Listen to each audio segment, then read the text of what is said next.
et bienvenue dans l'émission Paroles de femmes. Nous commençons une nouvelle série sur l'équilibre car beaucoup vous demandez mais comment réussir à tout concilier entre la famille, les enfants, le mariage, le ministère, le travail, l'église, tellement de choses à concilier et vous avez été beaucoup aussi à demander et à poser cette question à notre invité de cette semaine. Bonjour Pasteur Nadège. Bonjour. Et oui, grande surprise, nous avons Pasteur Nadège dans l'émission Paroles de femmes. Bonjour Pasteur. Ah, c'est vraiment une très grande joie de te recevoir. Merci. Et je crois qu'on va passer une très bonne semaine Je le crois ensemble. aussi. Et comme je disais, c'est que c'est vraiment une question que on te pose régulièrement. Ça ne fait que revenir cette question, comment concilier tout ça. Je pense que toutes ces personnes qui me posent des questions auront leur réponse dans cette série. Ah, super, formidable. Alors, pour le peu de gens qui ne te connaissent pas encore aujourd'hui, tu es pasteur Nadège, tu es pasteur à l'église. Fille la cité d'exaucement à Kinshasa, en République démocratique du Congo. Je suis femme, mon mari est pasteur, nous sommes le pasteur tutélaire de l'église Fille la cité d'exaucement. Je suis en même temps artiste musicienne. En même temps, je suis avec mon mari, nous avons une entreprise de design et tout ça. En même temps, je suis mère, j'ai 4 enfants, 3 filles et un garçon. Je suis dans Gaël, j'ai beaucoup de choses, mais je crois qu'on va en parler pendant Et l'école biblique. Et l'école. La formation de worship leader. Donc, apparemment, t'es quand même assez occupée. Je crois. Comprends pourquoi les gens te posent la question. Oui, exactement. C'est vrai, il y a d'autres personnes qui ont l'impression que je suis une superwoman et tout ça. Mais en même temps, je peux dire oui, mais en même temps, non. Et je suis humaine, à 100% humaine, mais c'est seulement savoir s'organiser. Tout ça. Donc, tout au long de cette semaine, on va voir comment trouver l'équilibre dans nos vies, mais tout en faisant ce que Dieu nous appelle à faire. Et puis, je crois que c'est vraiment un des points importants tout au long de cette semaine, c'est que les femmes soient encouragées, oui, à trouver un équilibre, mais en faisant avant tout la volonté de Dieu. Et puis, tu vas pouvoir nous partager tes témoignages, ton expérience, ce que tu as essayé, ce qui a fonctionné, ce qui n'a pas fonctionné, comment tu t'organises aussi avec tous les voyages que tu fais, parce que tu voyages régulièrement. Et aussi, donc voilà. Donc, on va tout savoir sur toi tout au long de cette semaine. On aurait dû intituler la série « Tout savoir sur Nadège ». Ça va mieux marcher, en fait. Ça marchera, oui. Premièrement, on va voir justement comment on définit l'équilibre, parce que je pense qu'il faut vraiment avoir la bonne fondation, le bon point de départ. Parce que pour certains, l'équilibre, c'est quelquefois ce que nos mères faisaient, ce que nos grands-mères faisaient, c'est d'avoir des certains rôles très, très définis. Mais en fait, on va voir aujourd'hui qu'avant tout, on doit bâtir cet équilibre en étant dans la volonté de Dieu et en accomplissant l'appel que Dieu nous a donné. Et puis, c'est pas toujours facile de répondre à l'appel de Dieu et de faire ce que Dieu nous appelle à faire. Pas du tout facile, parce que moi, si j'essaie de rentrer en arrière, regardez, avec moi, c'était pas facile. J'ai toujours l'habitude de dire que Jonas, c'était même bien moi, parce que moi, j'ai vraiment fui l'appel du Seigneur. C'est vrai que j'étais déjà dans l'église, j'ai grandi dans l'église, j'ai accepté Christ très tôt, à 12 ans, mais je ne savais pas exactement c'est à quoi j'étais appelée. Je chantais à l'église, mais c'était pas pour moi en faire un ministère. Pour moi, je comprenais pas, c'était un appel. Je chantais parce que je dis, bon, la voix, elle est agréable, je peux chanter pour le Seigneur. Mais j'avais d'autres ambitions, autre chose à faire dans la tête. Et lorsque Dieu m'a parlé clairement de mon appel, ça, c'était tous les projets de ma tête qui se sont écroulés. C'est pas facile. Les gens pensent que c'est toujours facile, hein, quand Dieu te dit quelque chose, puis tu y vas directement. Pour moi, c'était très difficile parce que c'est pas ça que je m'attendais. Moi, j'avais des projets. Je voulais faire je voulais faire la médiation culturelle et communication. Tout était tracé dans ma tête. Et comme ça, et Dieu te dit, non, c'est pas ça. C'est dans ça que tu as été appelé. C'est ça ton appel. Et c'était même avec une menace. Dieu m'a dit, parce qu'il me connaît, je sais que il avait fait, il savait pourquoi il avait dit. Il m'a dit, tout ce que tu feras, tant que tu n'auras pas compris d'abord que c'est ton appel, échouera. Et j'ai relevé le défi. Et tout ce que je faisais échouait. Et je suis rentrée au pied du Seigneur en pleurant et en disant, Seigneur, j'ai compris que c'est toi qui me connais mieux. Tu m'as créé, tu me connais. Et Seigneur, je me voici. Dis-moi ce que tu attends de moi. Et lorsqu'on comprend l'appel de Dieu, c'est rassurant, ça devient un peu plus facile. Que ce soit les choix d'amis, que ce soit même le choix du mari, les études, tout devient clair parce que tu connais vers où tu vas, tu connais l'endroit, tu connais qui tu es. Maintenant, tu sauras plus prendre des décisions à la légère. Tu sauras que telle chose, si je me mélange avec cela, ça va me tuer. On mélange pas l'eau avec le feu. Donc, ça t'aide. Au fait, comprendre l'appel de Dieu t'aidera à faire des choix de la vie. Amen. Et je pense, en fait, le simple fait d'être chrétien, d'être des femmes chrétiennes, on va à l'église le dimanche et c'est un choix qu'on fait de mettre le Seigneur en premier dans nos vies, d'avoir une vie d'église et puis aussi d'amener nos enfants à l'église. Et pour certains, déjà, c'est un problème, ça aussi, au niveau de l'équilibre. Ils disent, le dimanche, c'est censé être une journée de congé, c'est censé être une journée où justement on profite, on reste à la maison, etc.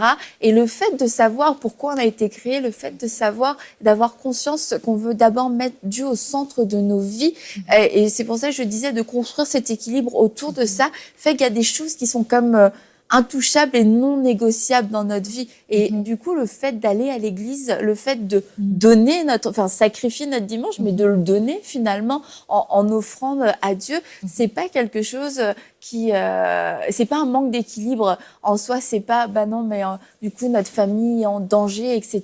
C'est de comprendre que, il y a des choses qu'on offre à Dieu et c'est une bonne chose de les offrir à Dieu et que la bénédiction qui enrichit n'est suivie d'aucun chagrin. Et tu vois, je pense à toi, Mathilde, quand vous avez reçu cette parole que vous alliez démarrer une église, tu savais qu'il allait avoir un prix à payer. Peut-être pas tout dans le détail, mais tu savais qu'il y a certaines choses il allait avoir une nouvelle façon de vivre, mais tu t'es pas dit, là, notre famille, elle laisse tomber, elle va exploser dans un an, on n'aura plus de week-end, etc. Le pastorat, ça demande trop de temps. Donc voilà, non, tu as dû réussir à trouver un équilibre tout en faisant la volonté de Dieu. Oui, absolument. Mais c'est certain que pour nous, dans notre famille, il y a toujours eu, Dieu était toujours le centre. Donc, c'est certain que le dimanche, ça a toujours été non négociable, dans le sens, c'est une journée consacrée en famille, on va à l'église, cette journée appartient à Dieu. Et c'est certain que quand on est dans le pastorat, par contre, cette journée n'est plus une journée de repos, c'est un jour de travail. Le jour de repos, c'est peut-être plus le samedi, c'est une autre journée.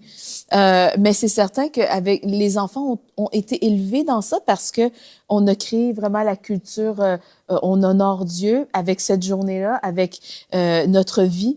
Et c'est certain que oui, il y a des sacrifices à faire quand là, il y a une différence entre être juste un chrétien vraiment engagé qui va à l'église et il y a le chrétien qui est dans le ministère et qui est responsable d'une église, qui sert. Bon, c'est certain que pour nous, à ce moment-là, les samedis soirs n'existent plus, dans le sens qu'on n'accepte pas d'invitation les samedis soirs parce que mon mari... On prépare le culte du demain. Exactement, on se prépare spirituellement. Moi, je me couche tôt parce que je me lève très tôt le dimanche matin. Donc, notre vie tourne autour de ça. Et oui, c'est de trouver un équilibre avec les enfants. Mais nos enfants nous suivent là-dedans parce que elles comprennent. Et quand on explique à un très jeune âge Déjà, oui. que pour nos enfants, c'est inconcevable en fait de ne pas passer la journée du dimanche à l'église et de ne pas consacrer notre vie pour servir Dieu. Pour elles, ça fait partie de leur vie. Donc, nous avons créé cette culture chez nous et voilà, c'est quelque chose de normal. Et c'est comme ça qu'on a trouvé notre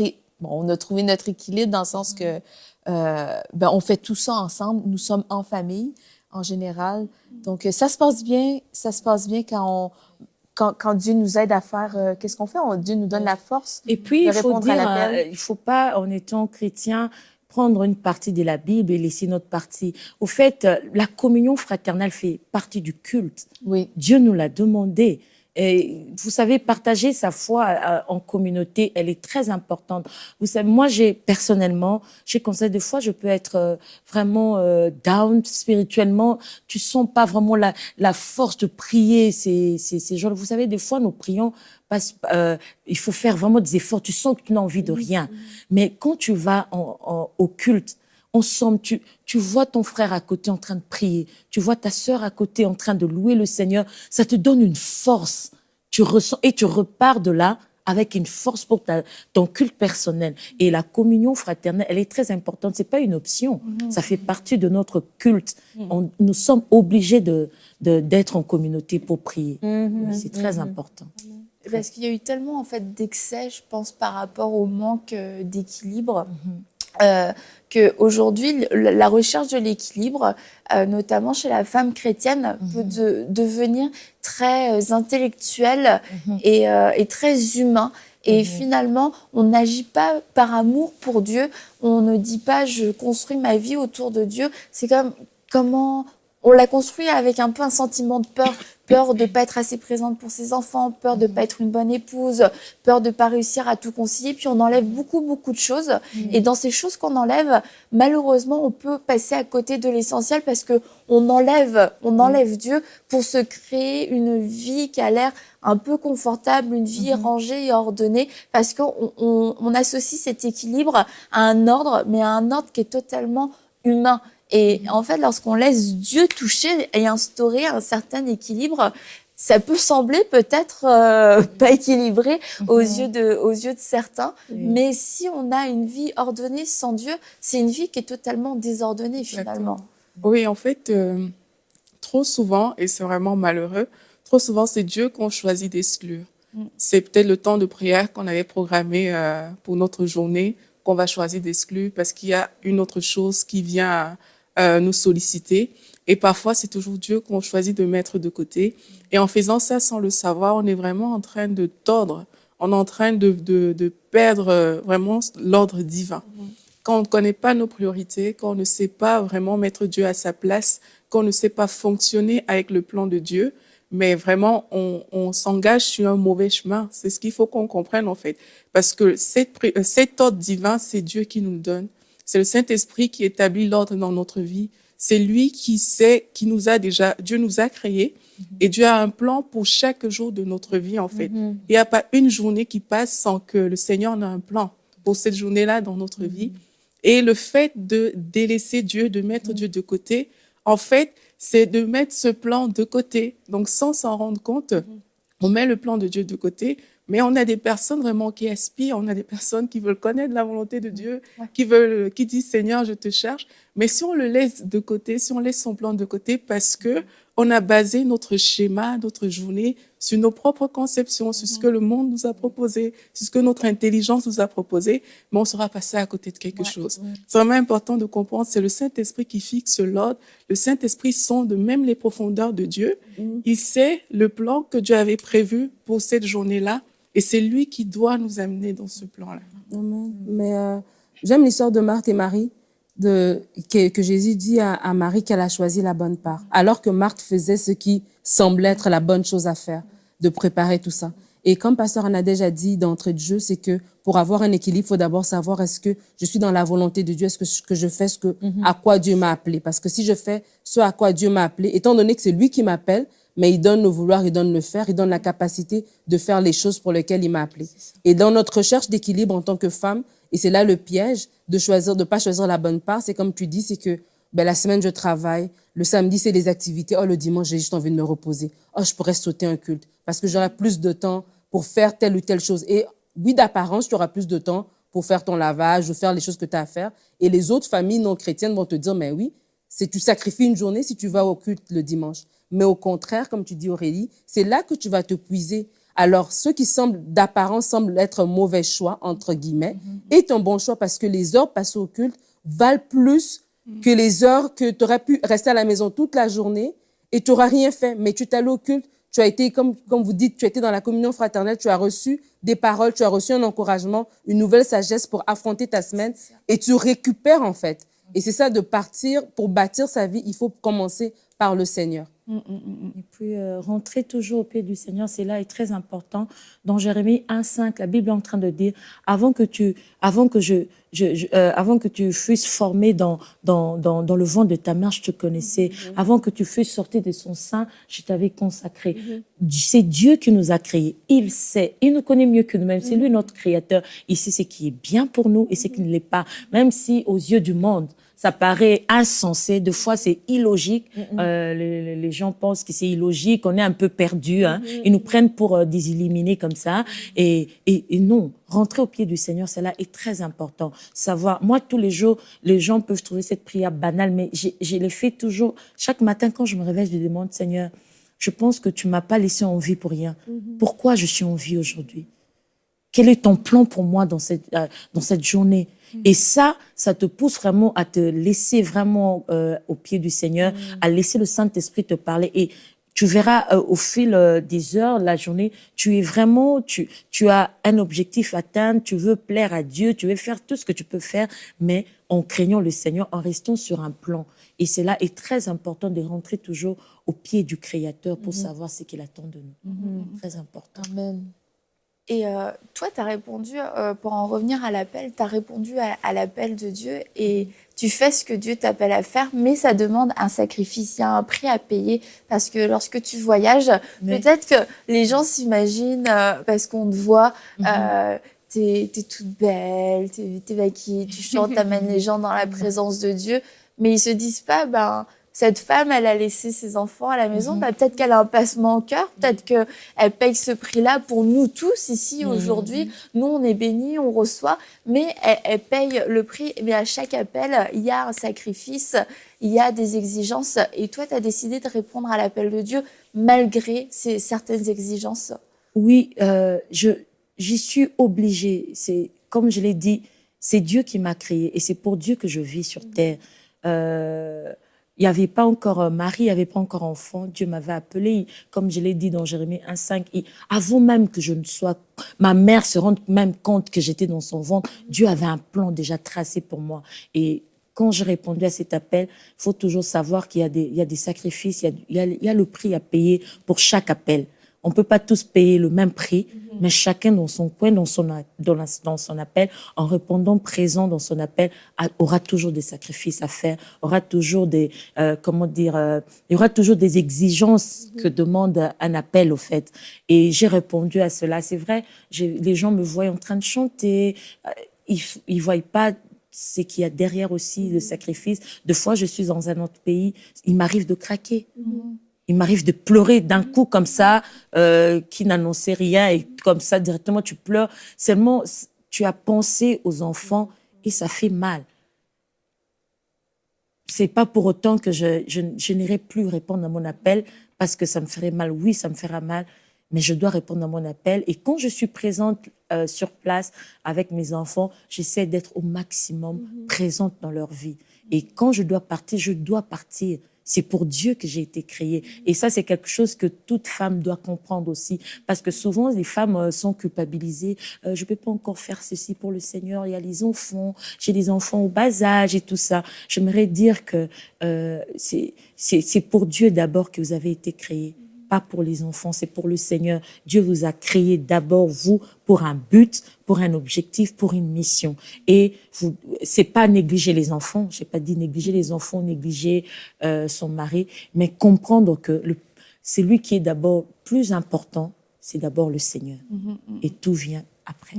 Parce qu'en ayant peur finalement de négliger les enfants, de négliger la famille, on en vient à négliger Dieu lui-même et à négliger ce que lui a mis sur notre cœur. Et quelquefois, on peut confondre l'équilibre avec le confort. Et en fait, l'équilibre, c'est pas du confort. Du tout. Jésus a dit de le suivre, de porter notre croix, que celui qui voudra gagner sa vie la perdra, mais que par contre, celui qui voudra vivre donnera sa vie. Et c'est vrai qu'on est appelé à semer notre vie, à donner notre vie et à renoncer à du confort. Et en fait, je pense que c'est là, quelquefois, la confusion. C'est qu'on veut être une femme équilibrée, mais on a l'impression que l'équilibre, ça veut dire confort, que ça veut peut-être dire aussi facilité, ça veut dire qu'on est à l'aise. Mais en fait, cette recherche de l'équilibre, c'est une recherche constamment. On est constamment obligé de se réajuster selon l'environnement, selon le moment, selon les circonstances, les personnes autour de nous. Et avoir un équilibre, c'est pas avoir quelque chose de figé finalement. Et c'est ça, on se dit équilibre égale sécurité, il n'y a plus rien qui bouge, tout est à sa place. Mais en fait, l'équilibre, c'est de toujours jongler avec tout ce qu'il y a. Et ce qui était prioritaire aujourd'hui, il est peut-être plus demain. Alors, comment faire pour reconnaître ce qui est prioritaire aujourd'hui et qu'il est plus demain, parce qu'on ne reçoit pas de mise à jour dans nos mails. OK, aujourd'hui. Ah, mais c'est vrai, il y a aussi un problème. Il y a des personnes qui acceptent l'appel, mais ils pensent que tout sera facile, tout tombera du ciel. Non. Toujours dans Jérémie 1, 9, la Bible est en train de dire, tes font la guerre, mais ne te vaincront pas, je serai avec toi. Mais il sera avec moi pour me délivrer, mais il y aura la guerre. La guerre est là. Ça veut pas dire parce que tu réponds à l'appel de Dieu que tout devient facile. J'ai des moments où je pleure, je craque, je me demande aussi, Seigneur, c'est Dieu. J'ai des moments où je pleure, il y a la pression de la vie, il y a la pression de toutes ces choses. Il y a ta fille comme ça qui te dit, ma maman, tu vas rater encore tel événement à l'école cette année parce que tu seras pas là. Et ça, ça fait mal. Tu es là, tu dis, Seigneur,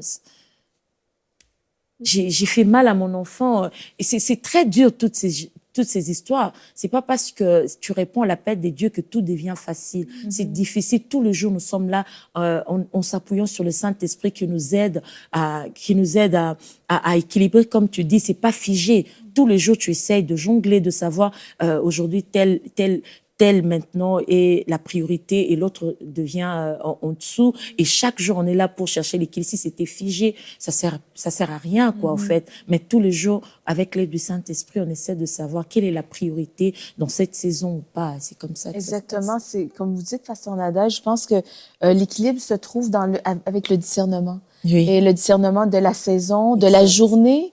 Des fois, c'est au jour le jour. Des fois, c'est à la saison. Des fois, c'est à la semaine. Et puis, quand on a des enfants, ils grandissent, ils passent par différentes saisons. Les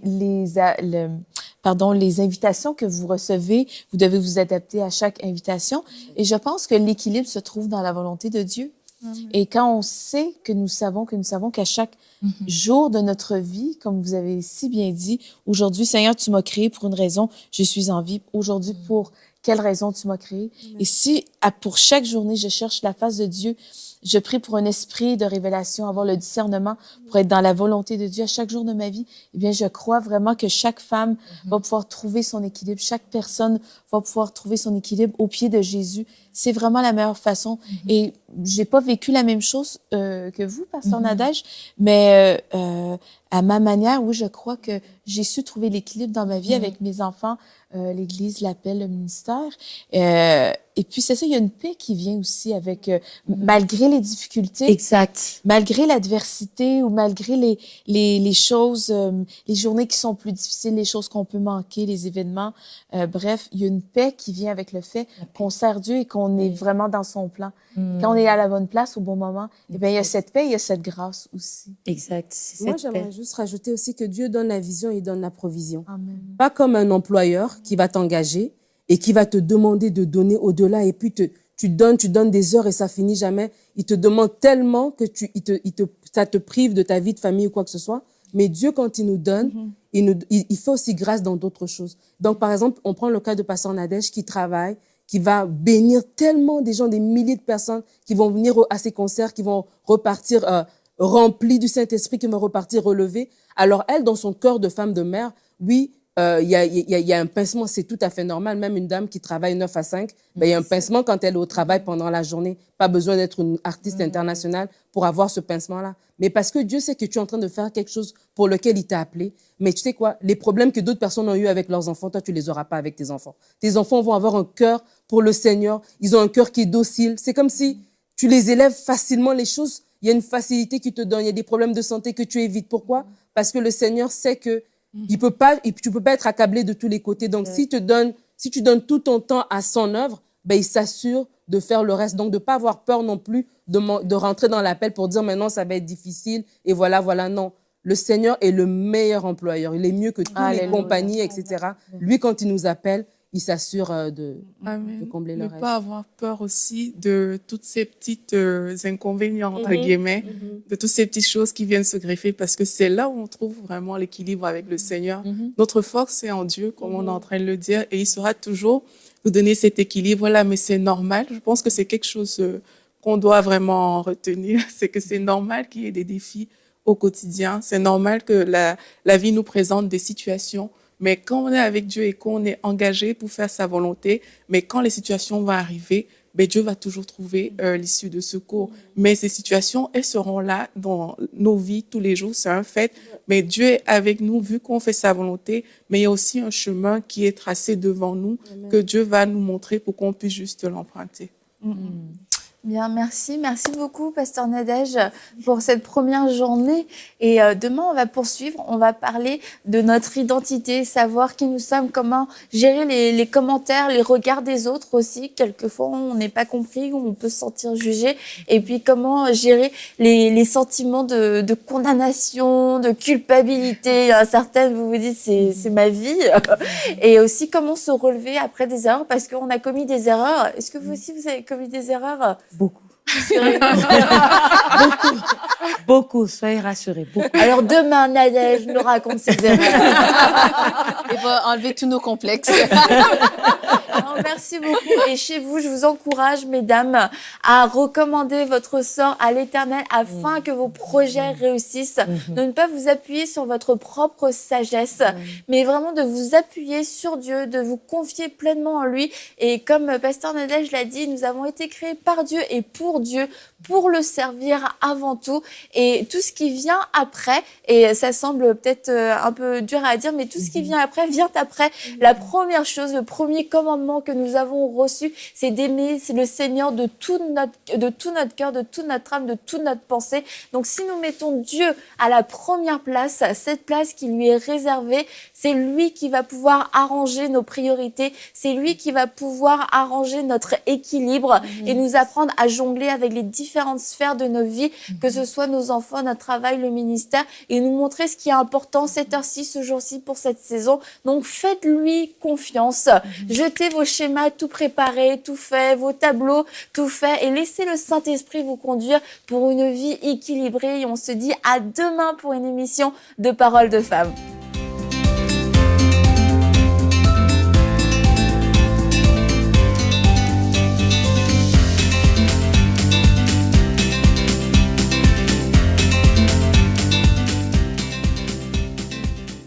Et la bonne nouvelle, c'est qu'on a l'opportunité d'élargir la diffusion en Afrique et en France à travers les bouquets Canal+, la Freebox et le satellite Eutelsat.